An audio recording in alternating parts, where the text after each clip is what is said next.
আৰু guys finally আমি পালোহি ওপৰত অলপ কষ্ট হ'ল কিন্তু ওপৰত আহি যিটো ভিউ দেখিছোঁ মানে জাষ্ট ৱাও মানে পূৰা একদম স্বৰ্গত থকা নিচিনা লাগিছে চাওকচোন আপোনালোকে ভিউ চাওক না ৱাও কিমান শান্তি সুকুন হেল্ল' গাইজ কি খবৰ আশা কৰোঁ সকলো ভালে আছে আৰু আজি যাবলৈ ওলাইছোঁ একদম ধুনীয়া জেগা এটা মানে গুৱাহাটীৰ পৰা বেছি দূৰ নহয় 60-70 কিলোমিটাৰ মানৰ ভিতৰতে হ'ব পাৰ্বতী 2 ঘণ্টাৰ ৰাস্তা পাৰ্বতী পাহাৰ মানে পাৰ্বতী পৰ্বতত পাৰ্বতী পাহাৰ যিটো মন্দিৰ আছে তাত তালৈ যাম আমি আৰু লগত আছে মানস আমি মোৰ বাইকখন লৈ যাম ইয়াৰ বাইক নলওঁ কাৰণ তাৰ বাইকৰ মাইলেজ অলপ কম এতিয়া আমি পূৰা ৰেডি হৈ গৈছোঁ এই ৰাইডিং জেকেট পিন্ধি লৈছোঁ ধুনীয়াকৈ খালি মোৰ ভাগৰ নাই দুখীয়া মানুহ সেইটো কাৰণে এনেকৈ যাওঁ আৰু নেকি মিছা দুখীয়া মানুহ কিনে এই পইচা ছেভ কৰি আছে তো বলক ডাইৰেক্ট লগ পাইছোঁ আৰু আমি আহি পাই গ'লোহি আজাৰা এয়াৰপৰ্টৰ ওচৰত তাৰপিছত যিহেতু ৰাতিপুৱা একো খাই বৈ অহা নাই এইখনত এখন আছে বিৰিয়ানী কি বিৰিয়ানী ৰিয়ান্স বিৰিয়ানী 2 ইয়াত ভাল সি ক'লে ইয়াত ভাল বিৰিয়ানী বনাই খাইছা ন আগত এতিয়া আমি 2 প্লেট অৰ্ডাৰ দিছোঁ ইয়াত আহি মানে এতিয়া 2 প্লেট অৰ্ডাৰ দিছোঁ খাই লওঁ আৰু এতিয়া খাই লওঁ মজাকৈ তাৰপিছত আকৌ লগ পাই আছোঁ আপোনালোকক আমি আহি পালোহি এতিয়া পলাশবাৰী ইয়াত মানে বহুত ডাঙৰকৈ এটা দেখিলোঁ ৰাৱণৰ মূৰ্তি বনাই থৈছে মানে বহুত ওখ আপোনাৰ কিমান এইটো দেখিছে কিমান ডাঙৰ 60 ফুট মান হ'ব চাগে বহুত ডাঙৰ হয় যিহেতু মানে হেৰি দশমী হয় মানে দশমী কালি আছিলে কিন্তু বহুতে আজি উটুৱাইছে সেইটো কাৰণে ইয়াত চাগে ৰাৱণৰ এয়া মূৰ্তি জ্বলাব মানে দশমীত যিহেতু ৰাৱণৰ প্ৰতিমূৰ্তিটো জ্বলাই দিয়ে আৰু এয়া চাওক কিমান ডাঙৰকৈ বনাই থৈছে ৱাও বহুত ডাঙৰ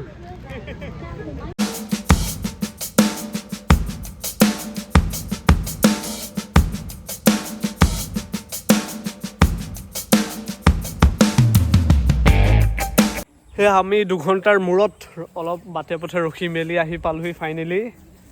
পাৰ্বতী মন্দিৰত মানে পালোহি ওপৰত আছে মন্দিৰটো বাইকখন ইয়াত থলোঁ তাত হেলমেট থলোঁ এই দোকানখনত আৰু এতিয়া আমি ওপৰলৈ উঠি যাম ওপৰলৈ উঠি গৈ ছানছেটৰ ভিউ ল'ম আনন্দ ল'ম আৰু ই হৈছে মিনি ভ্লগাৰ পৰা ভ্লগত বিজি মানে চিনেমেটিক এইবোৰ কৰি লৈ আছে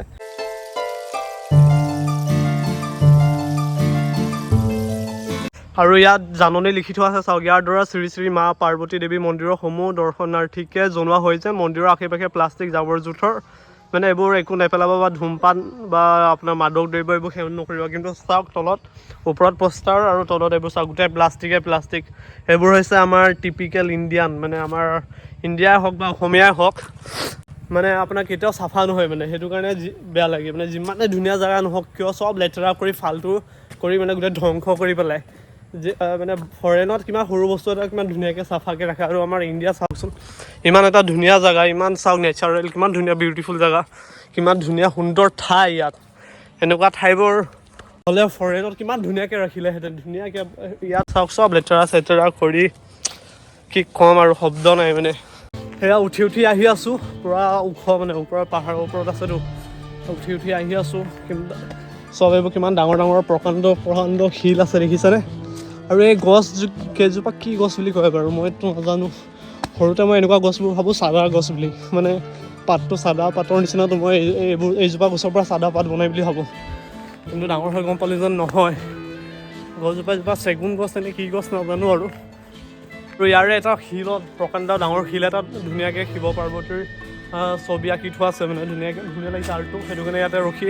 এটা ভিডিঅ' কৰি ল'লোঁ চাওক কিমান ওখ সেইখন পূৰা হেলনীয়া মানে আহি আছোঁ আৰু কিমান দূৰ আছে নাজানো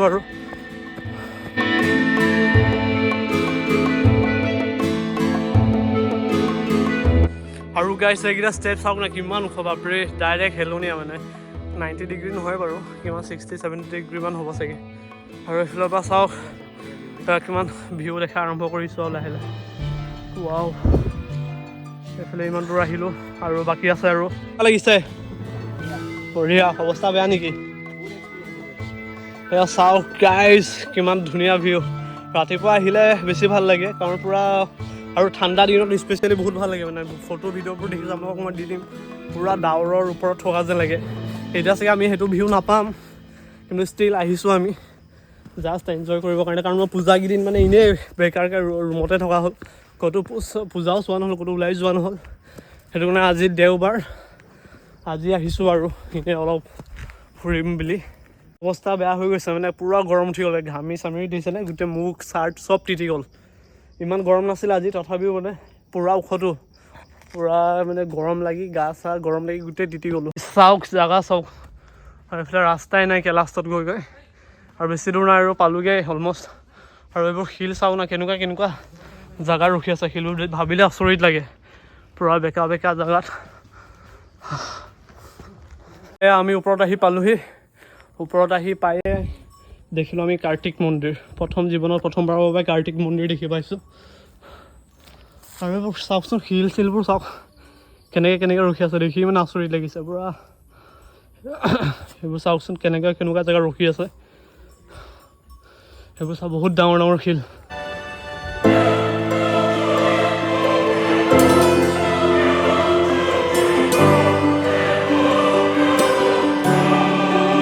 আৰু গাইজ ফাইনেলি আমি পালোহি ওপৰত অলপ কষ্ট হ'ল কিন্তু ওপৰত আহি যিটো ভিউ দেখিছোঁ মানে জাষ্ট ৱাও মানে পূৰা একদম স্বৰ্গত থকা নিচিনা লাগিছে চাওকচোন আপোনালোকে ভিউ চাওক না ৱাও কিমান শান্তি চকুন আপোনালোকে ইয়াৰ পৰিৱেশটো মানে মোবাইলৰ পৰা গম নাপাব কিন্তু আহিলে গম পাব জাষ্ট মানে কি কম শব্দ নাই বহুত ধুনীয়া লাগিছে আৰু ঠাণ্ডা দিনত আহিলে চাগে আৰু বহুত ভাল লাগিব আৰু চাওক মই ক'ত থিয় হৈ আছোঁ মানে ইমান তললৈ যোৱাটো ৰিস্কি হয় কিন্তু মই অলপ আহিছোঁ আৰু কিন্তু ইয়াৰ তললৈ আপোনালোকেও নাযাব বেছি কাৰণ বাই চান্স শ্লিপ খালে একদম তলত পাবগৈ কাৰণ পূৰা থিয় হৈ দেখিছেনে এইবোৰ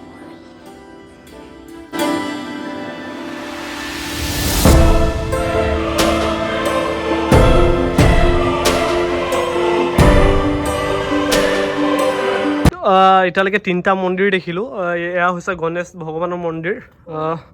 কৃষ্ণ প্ৰভু আৰু এইফালে হৈছে মা পাৰ্বতীৰ মন্দিৰ হৈছে মা পাৰ্বতী মন্দিৰ কৃষ্ণ প্ৰভু জয় মা পাৰ্বতী আৰু কি ধুনীয়া বতাহ মাৰি আছে কি সুন্দৰ পৰিৱেশ একেবাৰে ওপৰত মানে একেবাৰে এই মন্দিৰৰে ওপৰত উঠি যোৱা নিচিনা হ'লে মন্দিৰৰ সমানতে শিলকেইটা আছে একেবাৰে টপ হয় এইটো ইয়াৰ ওপৰত আৰু নাই আৰু বাকী এইবোৰ চাওক চবফালে কেৱল শিল আৰু এই মন্দিৰ ভাগ মানে গোটেই শিলৰ ওপৰতে নিৰ্মিত হৈ আছে এই মন্দিৰ ভাগ মানে এভাগ শক্তিপীঠ বুলিয়ে জনা যায় শক্তিপীঠ মানে মা কামাখ্যা দেৱীৰ ধৰক মানে যিকেইটা পাৰ্বতীৰ য'ত পাৰ্ট পৰিছিলে তাৰে কিছু এনাৰ্জি মানে ইয়াত পোৱা যায় বুলি কয় মানে জনবিশ্বাস মতে আৰু মাটিৰ পৰা 1500 মিটাৰ ওপৰত আছে এই মন্দিৰ ভাগ আৰু প্ৰতি বছৰ মানে অসমীয়া মাহৰ শেষৰ দিনা অৰ্থাৎ গৰু বিহুৰ দিনা ইয়াত ডাঙৰকৈ মেলা পাতে মানে উৎসৱ পাতে কিবা এটা উৎসৱটোৰ নাম মই নাজানো মানে বহুত ভাল লাগিল আহি ধুনীয়াকৈ ছানছেট এনজয় কৰিলোঁ সূৰ্যটো চাওক কিমান ধুনীয়া হৈ আছে মানে বহুত ভাল লাগিল যিমান কষ্ট হৈ আছিল কষ্ট পূৰা ওপৰত আহি নাইকিয়া হৈ যোৱা নিচিনা হ'ল